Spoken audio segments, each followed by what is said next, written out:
Samantha Lane knows a thing or two about the trumpet.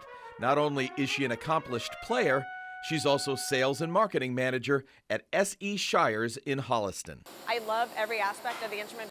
Samantha was our tour guide for this first-hand look at these handmade, high-end brass instruments. So we start really with bar stock, sheet brass, and tubes, and that's it. We're different. We're the only company that's spinning in this traditional way to really bring the old to the new. Every detail, from the bell This is going to be our Chicago model bell.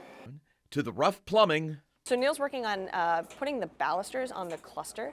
to the valves, levers, and screws. It's all about crafting that famous Shires sound.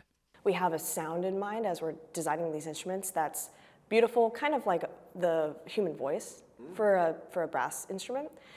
10 years ago, it was a voice on the other end of a telephone call to founder Steve Shires that changed the future for this Massachusetts music maker. So Doc cold called us out of the blue.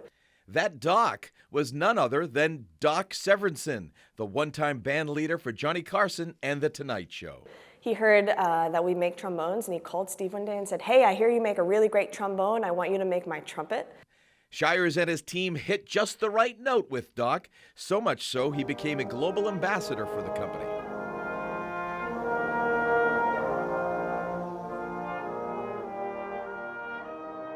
Soon, other musicians started taking notice, demand grew, and with nearly 20 trombones and 10 trumpets being made here a week, Shires is clearly making their mark on the world of music. So in a really short amount of time, 10 years, our trumpets went from not existing to being played by musicians in major symphony orchestras and major players all over the world.